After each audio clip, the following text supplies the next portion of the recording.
It's DMO Speaks, the master motivator, bringing the MIJ, the motivational, inspirational juice from the ATL to you. It's going to be fire. Are you ready for DMO Speaks? Hello, Atlanta, the ATL. Welcome back to DMO Speaks on WIGO 1570 AM. You can also watch live on WIGOAM.com. That's WIGOAM.com. You know, each and every single week, every Monday, we'll be bringing the MIJ, the motivational and inspirational juice, to the ATL. I get excited about it. So every week as we move closer to Monday, I get fired up to have you with me here in studio on WIGO. You know, every week we're going to be bringing 5 segments to you. One, the motivational moment, where I get to give you my personal inspiration on our theme for the week, our theme that you can carry into your work week. There's extra. My special in-studio guests will make an appearance and come in and give us their expertise on everything that's motivational and inspirational in their careers. There's championship chase. Championship chase, I often say that everybody is running after a title, a championship of some dimension. We want to play that experience back to you by having Antonio London, my great friend from the University of Alabama, live with me on the phones talking all things championships. And then there's Call Y'all, what I consider to be one of the most important segments of the DMO Speak show, as I get to speak to you, my very important listeners, about your stories and your life as it pertains to our theme, or even out-of-the-box discussions that I can entertain for you and answer your questions. And then we try to conclude the show with DMO Speaks with Get Juiced. It's a montage of sorts as we get to run the show back for you in case you joined us in the middle of the show and missed an episode. We like to replay that for you live right here at the end of our show on the DMO Speak show. Thank you so much for tuning in, joining me every Monday for DMO Speaks, and we'll be right back with our first segment, the motivational. Welcome back to DMO Speaks, and it's time now for our motivational moment. Of course, one of the most exciting segments is that I get to share my most motivational experience and theme that really takes us into the last 4 segments of the show. And so the motivational moment is designed to really set the tone of the show. And today's motivational moment is called Taking Flight, the process of life. One of my most memorable experiences that I've had in flying took place many years ago, my very first flight. And I got to thinking through the anticipation of the flight, and it kept me up pondering the experience. What would it be like? What would it feel like? Of course, they tell me that these airplanes can fly at 600 miles an hour at the blink of an eye and cruise at 30,000 feet. Of course, that's mind-staggering to someone who's never really taken flight before. But indeed, it was my turn and my opportunity to take to the airwaves, an exciting venture. But I got to thinking about the entire process of actually driving to the airport and making that departure and not being late, even due to fear or concerns about never flying before. Checking my bag and making sure I had the right luggage, going through security check and taking the train from the bottom of the airport to now getting on the escalators and walking to my terminal.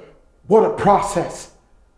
Amazingly, after finding my way and finally getting to my terminal, and actually from my depot spot where my flight takes off, then walking through the corridor to actually board the aircraft and looking for my seat, and finally taking my seat, and now waiting for the flight to take off, and then hearing the instructions about what's important and what's safe, and then the taxi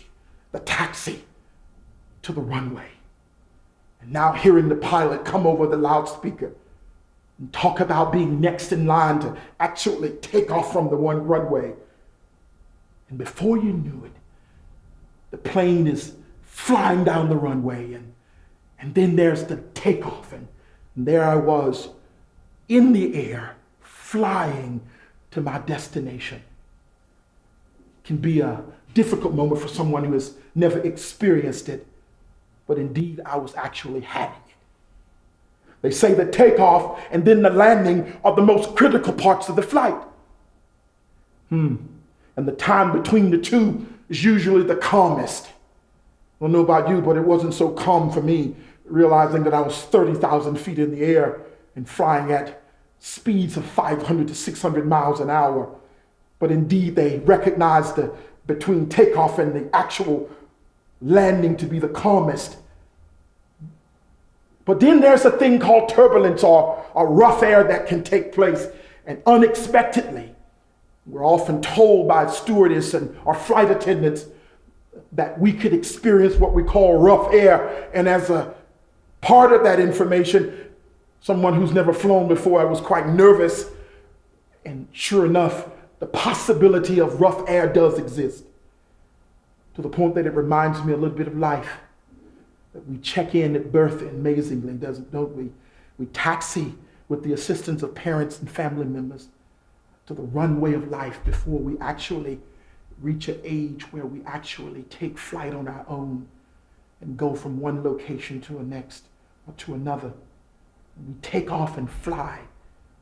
And from time to time, we hit rough air in life and find ourselves sometimes in difficult places. And how do we manage that experience? And I can come to tell you that when you're in the air, all control is removed and all of your possibilities of landing is in the hands of a pilot and co-pilot who's navigating that aircraft. Isn't it so that in our personal lives, we tend to want to have that control, but when we're up there, we have no control to think of. It's all in the hands of someone who's been trained incredibly well to fly us from one destination to another. And the goal, of course, of every flight is to arrive safely. And I truly do believe that the goal in life is to arrive safely. Such is the process of flying. Such is the process of life. We'll be right back after a short commercial with our next segment called Extra Extra. And welcome back to the DMO Speaks show here on WIGO 1570 AM. Again, I'm so excited that you've decided to join me for lunch here in the ATL. Again, we've had a great show thus far with our previous segment. Motivational Moment was exciting. I hope you took something from it, quite possibly that can be applicable in your very personal life. I so enjoy talking about the motivational moment as I get to motivate people all over this great country. Today, we are now in our next segment called Extra Extra, and I have in studio my dear friend, Mr. John Trimbuck, with the aviation world. John, you come from the aviation world, and what great, vast experience you bring, 30 years in aviation. John, thank you again for being a part of the DMO Speaks show today. And thank you. We've been, talking a little bit about taking flight. And what does it mean to take flight? And for someone who's actually flown aircrafts, and certainly your training and experience in that field is extraordinary. If you would just give our listeners and our viewers just a little bit on your background, John, and then we'll continue our discussions from there. Well, I guess it started when I had my 13th birthday, and my parents asked me what I wanted for my birthday, and I said, I want to ride in a plane. So they said, okay. So there I was in a little Cessna with a pilot, and I kind of enjoyed it. So that's what kind of started me down that road. And in college, I wanted to go Navy through ROTC. That didn't work out because they didn't have any slots at the University of Notre Dame where I was admitted. Oh, wow. So the first day I walked on campus, I marched right to the Air Force Quonset hut and signed right up for the Air Force. So that launched my career. 8 years of flying in the Air Force. Wow. And then in 1989, I was hired by an airline, and that's where I've been ever since, 30 years later. 30 years later. So you got your start there. 13 years old, you start to realize you wanted to be a part of this flying experience. Huh? That's right. It's incredible at a young age. So it's not unusual for young kids to have real serious contemplation and thoughts about what they want to do, that it really does exist. It does. It absolutely does, especially with today's youth who like to delve into video games and the technology and the social platforms. It really does have a lot to do with hand-eye coordination and the new technology and being able to grasp aircraft systems. And a lot has changed in the last several decades. So today's youth have a lot of challenges, but they're also, I think, ready for those challenges. Wow, how about that? John, I will make a confession that I absolutely am afraid of heights. So am I. Which is very odd hearing you're afraid of heights for someone that actually flies aircraft. Is that unusual, or is that pretty common? No, a lot of pilots have that. Wow. But it's not the same thing when you're flying an aircraft and you're up in the front of the airplane. You have a great view, but the sensation of movement is not quite there. It's the same view that you have back in the cabin, so Wow. It's not really that much different.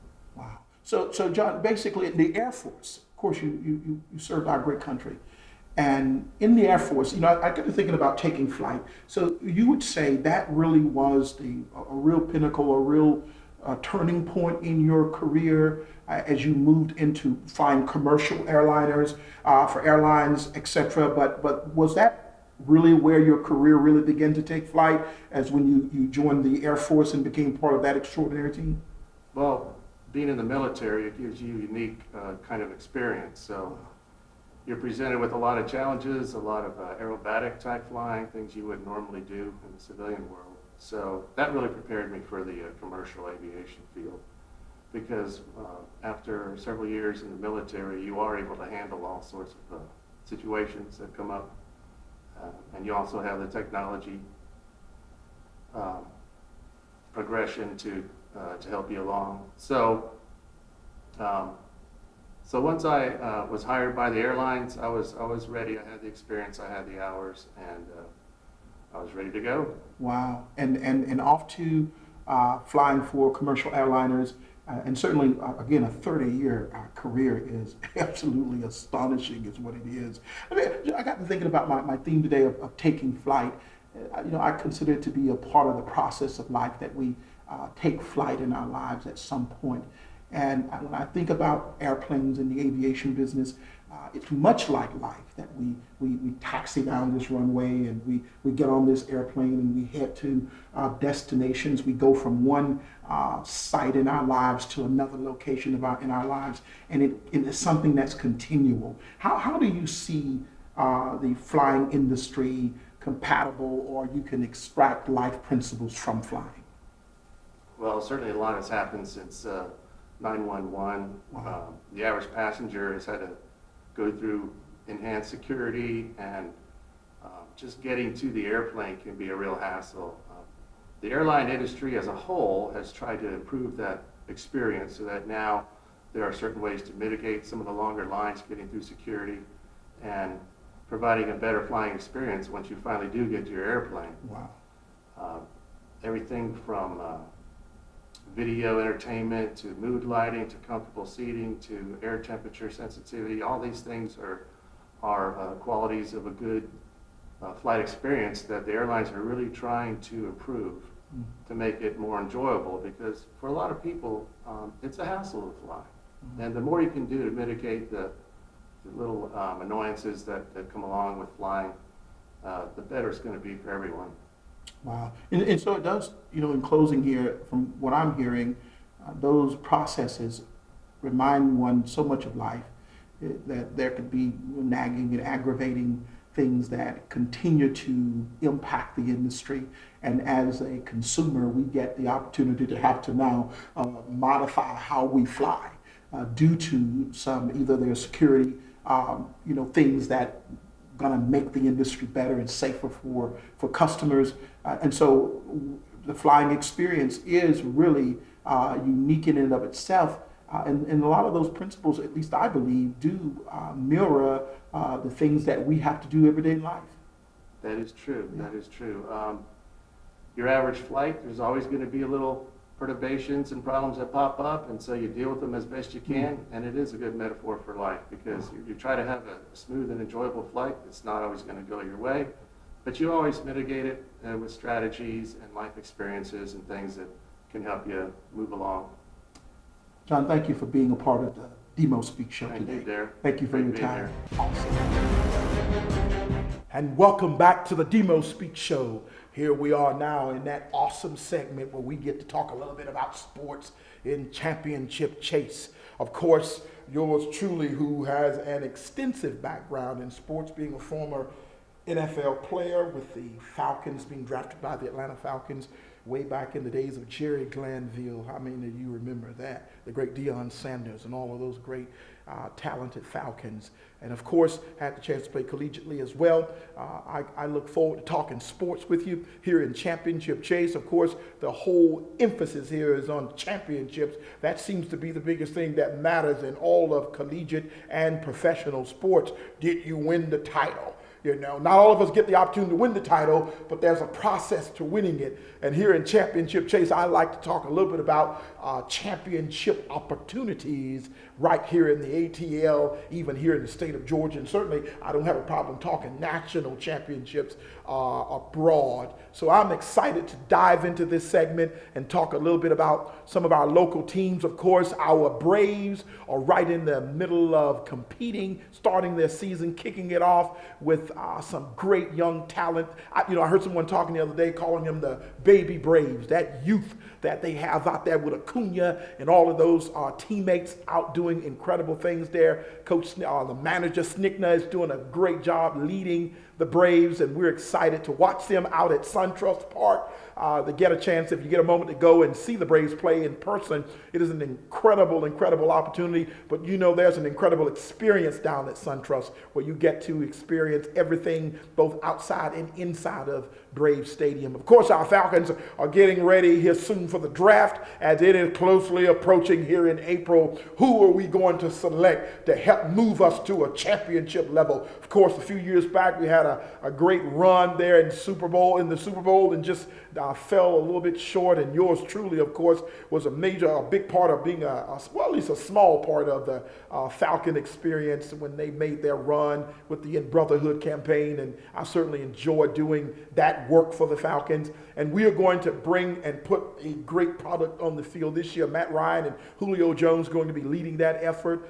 With Freeman returning from injury, are we not excited to get Freeman back on the field competing at a high level? Of course, Calvin Ridley, our newcomer at wide receiver for us, is doing an amazing job. We're looking forward to that combination. And certainly this draft is a big deal. Fired up about the draft as the Falcons get to improve the team through the draft process. We've added some free agents. Very excited about that. So go Falcons. We're looking forward to the kickoff of the season. Of course, our local college team in Atlanta, the Georgia Tech Yellow Jackets. I've had good fortunes of working along with Georgia Tech for now nearly 18 years. What an awesome, awesome institution. We're looking forward to the new exploits of Jeff Collins. They call him the master of mayhem. We're excited to see what Jeff Collins brings to the table with the Yellow Jackets. He's unbelievable. We're looking forward to seeing the Yellow Jackets take the field in this new era of Georgia Tech football. So again, I'm looking forward to chiming in every week talking championship chase, and we'll dive into some specifics with our sports teams of the ATL. Excited to have this segment with you every single week right here on WIGO 1570 AM. Thank you again for joining me in Championship Chase. We'll be right back. Welcome back to the DMO Speaks show, and we're in our segment called Call Y'all, where I get the opportunity to speak very really excitingly with our guests and our callers who call into the DMO Speaks show with their questions or comments or thoughts. And we have Deborah on the phone with us. Deborah, thank you so very much for calling the DMO Speaks show. Thank you so much for taking our call. We're excited. Well, I echo that excitement. I am incredibly thrilled for having you way from over in Hinesville, being a part of the DMO Speaks show. And thank you, Deborah, for calling. And again, we couldn't do the show without our callers and listeners, and I just appreciate you chiming in. Great, great. I have a question for you. All righty. Okay, and my question is, how do you take flight with an autistic child with special needs, with intense medical needs? We just need to, what do we do to keep it going? What a great question, and certainly, any child or individual with special needs, and particularly autism, a special need, unique person is first and foremost the proper medical care and support that is always on the cutting edge, I believe, is important, because there's obviously no substitute for making sure that our children, and not only our children, but the children of the world, get the very best care they need to support whatever their challenges might be. And I certainly know that taking flight, obviously, with something as important or as prominent in our culture as autism is so important to have the right help, the right supervision, the right resources that supports that individual. And sometimes that's not just necessarily looking inward, but looking outward, where those services are most capable of being accessed. So I think first and foremost is to be sure and certain that the right resources and support is in place to provide the needs that are necessary to support that individual. Awesome, awesome. And I just want to, also when you're taking flight, if you could give the encouragement to parents, because in having an autistic child, often the parents of the children get burnt out trying to help them to manage their medical needs and taking them back and forth to their appointments. So what is something that you can give inspirational word to help the parents to stay together and move forward in the health of their child? Oh, wow. I tell you, one of the things I can tell you is that, the good Lord gives parents super sensational commitment that really can't be defined by practical or tangible things. I truly believe if you're supervising and raising an autistic child, I don't necessarily think that that's accidental. I do believe that God gives us what and whom He wants, and as a result, He also gives us what we need to support it. And so I believe that though we as humans, we get physically tired, we get strained and stretched as we continue to work hard for solutions and support. And it's natural for a parent to find themselves exhausted or even in some cases discouraged. But at the end of the day, what reminds me at least, and I certainly would offer this to a parent, what reminds that parent of an endless supply of support is the very idea that the individual you're supporting and helping is your very life and blood. And there's no greater support or encouragement than it is to recognize that very thing. And that has no limits, that has no restrictions, and it has, and there's nothing that impedes a parent's effort to do so. Awesome, awesome. And thank you so much for that. That's so encouraging, because I know my husband and I have often prayed together because we don't know the answers, and we're constantly questioning the things that decision we're making, but we're making the best decision that we can possibly make. And just to hear your words of encouragement are so enlightening. We so appreciate that. Thank you so much. You're so welcome. And Deborah, also, there are times when you can take time for you too to recover, recoup, regenerate, and that's a constant process. So don't forget, in all of that, make sure there are small moments where you get to recover as well. And Deborah, thank you so much for calling the DMO Speaks Show. Thank you so much. Bye-bye. And next on call, y'all, we have Greg from Conyers, Georgia. Greg, welcome to my segment called Call Y'all. I appreciate you taking the time to call into the show. You're welcome, sir. Glad to be here. Thank you so much, Greg. We have a ton of fun on the show as my callers from all over the country get an opportunity to chime in personally on tell their story or share their question, their comment, or even have a word to say about the theme of the show that day, which today we've been talking about taking flight. We had a great guest in studio for our segment called Extra Extra from the aviation world, and he did a fabulous job joining us. So, Greg, I appreciate you calling. I'd love to hear your question or comment. Just basically have a comment today. Some people may take it as a jab, but I'm a Saints fan, and that's not really like too much around this area. But our question is, what is the Atlanta Falcons doing this season to possibly give us a chance to this next season? Oh, Greg, you called about one of my favorite questions of the day to talk about the Falcons, huh? So you are a big Falcons fan. I'm a big Saints fan. Oh, you're a big Saints fan. No wonder I had bad hearing when you said Saints. But I'll give you that one, Greg. Matter of fact, Greg, my phone almost hung up. I almost lost you.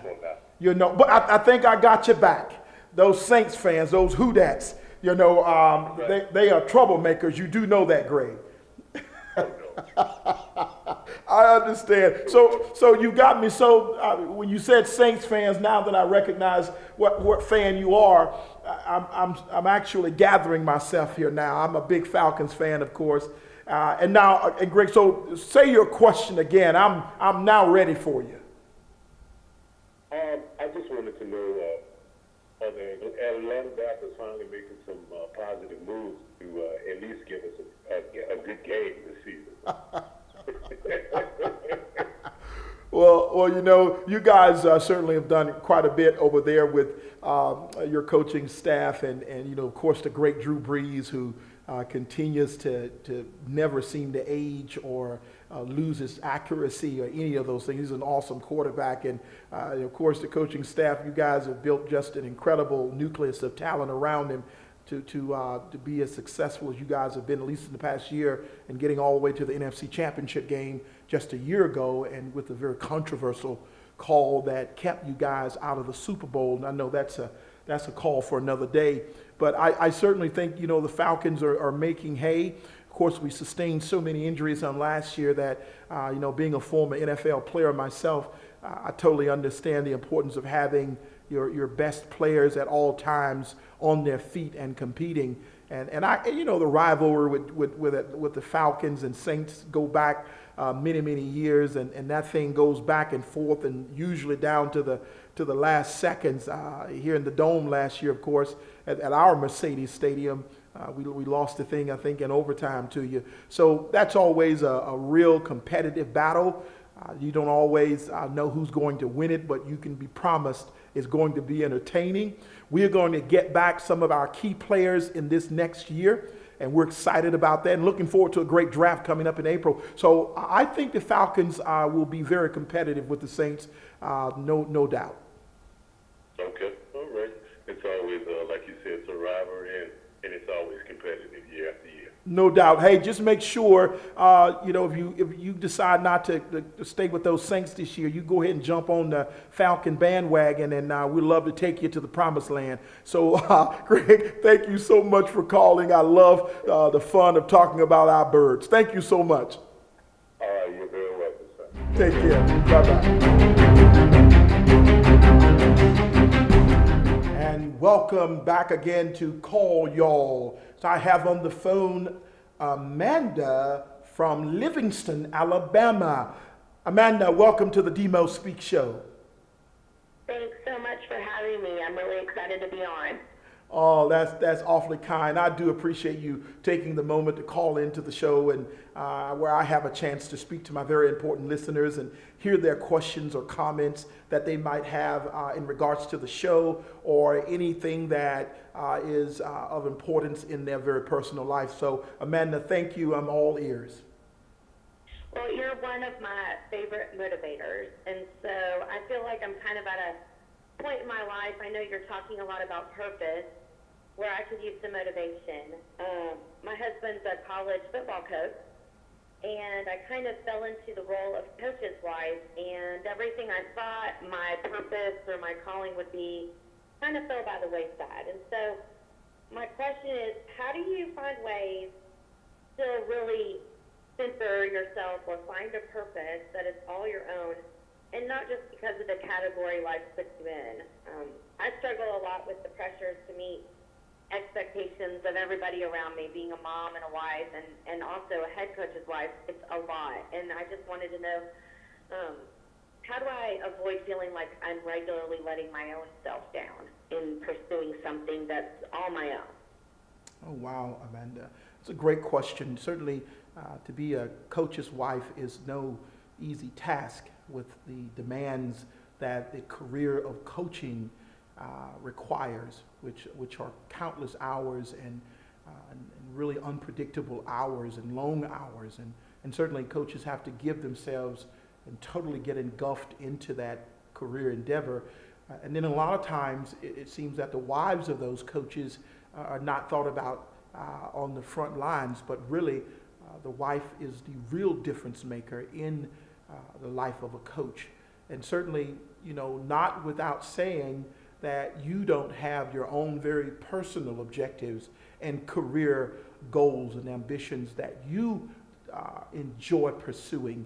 I certainly say that, not to surrender those things. Certainly you're there to aid your husband in his coaching career, but still there's the opportunity and time, even raising a family, to have a sense of personal independence where you get the opportunity to still be Amanda and to still be the woman that you get up with every single day, that has purpose and has focus and opportunity in front of. So I think the moment you begin to surrender what is a natural experience of actually looking for what you do best, I think at that moment you lose really the real part of you that really helped make your husband great. Mm-hmm. Yeah. Absolutely. Thank you so much. I really appreciate all your encouragement and what you do for everyone, especially in the coaching world. We really appreciate you.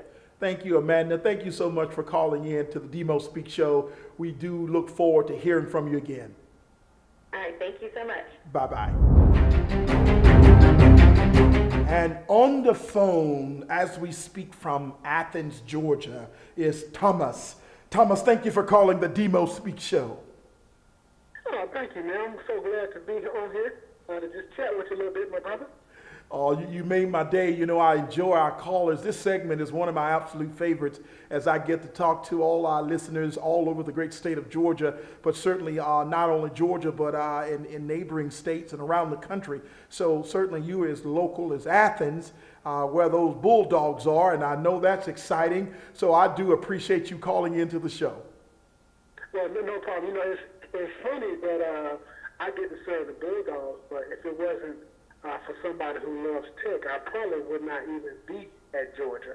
People don't realize that I love the Georgia State rivalry specifically because I get to see you on the sideline, and folks don't recognize that you are my chaplain, and it's kind of funny how the Lord works.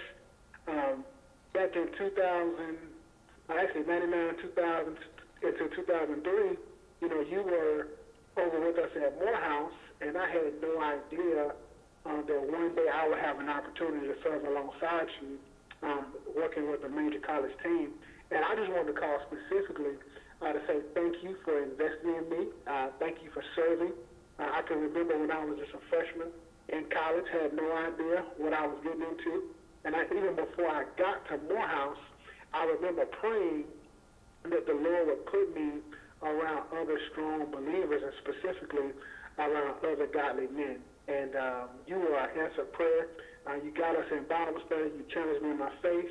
And by God's providence, 15, 20 years later, now we are not just brothers, but now we're rivals, because each fall I get to see you. The last Saturday of the season, I get to see you on the sideline. So it's always fun to mix it up, whether we're between the hedges or down in Georgia State. Thomas, you know, it's hard for me to respond to that. I'm so touched by it, and words don't really come to the surface. Hearing your story and my story intertwined, I appreciate you for all that you've been in my life over the years, and certainly your friendship, and man, the things you're doing in Athens with the University of Georgia is extraordinary.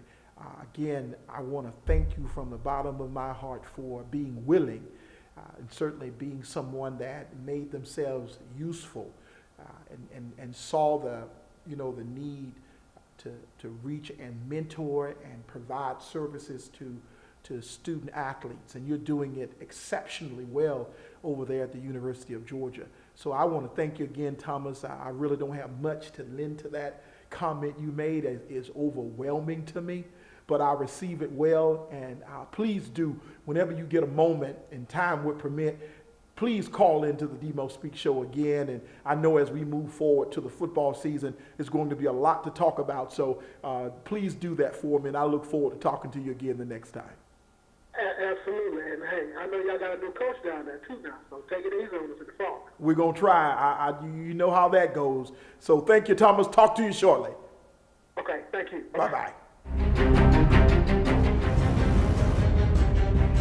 And welcome back to the DMO Speaks show.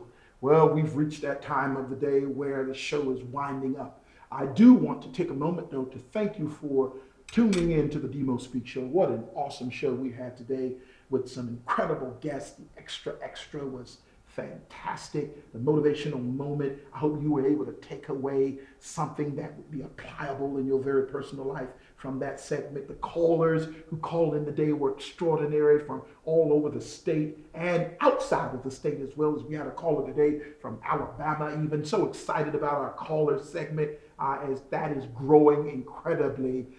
So listen, we're every Monday, if you take the moment to have lunch with DMO Speaks, it'd just be incredible. I appreciate you doing this every single week, joining me here on Mondays. And please, no matter what, remember, you regardless of where you may find yourself, your life is but a flight away. When it's time to take flight, be confident, be courageous, and be purposeful. And enjoy the journey. Thank you for joining DMO Speaks. Taking flight, the process of life, my very first flight. I got to thinking through the anticipation of the flight, and it kept me up pondering the experience. What would it be like? They say the takeoff and then the landing are the most critical parts of the flight. And the time between the two is usually the calmest. But then there's a thing called turbulence, or rough air that can take place, and unexpectedly, to the point that it reminds me a little bit of life. You check in at birth amazingly, doesn't it? You taxi with the assistance of parents and family members to the runway of life before we actually reach an age where we actually take flight on our own, go from one location to the next, to another, take off and fly. Time to time we hit rough air in life and find ourselves sometimes in difficult places. How do we manage that experience? I can come to tell you that when you're in the air, all control is removed and all of your possibilities of landing is in the hands of a pilot and co-pilot who's navigating that aircraft. And it's so that in our personal lives we tend to want to have that control, but when we're up there, we have no control to think of, all in the hands of of someone who's been trained incredibly well to fly us from one destination to another. The goal, of course, of every flight is to arrive safely. And I truly do believe that the goal in life is to arrive safely. Such is the process of flying. Such is the process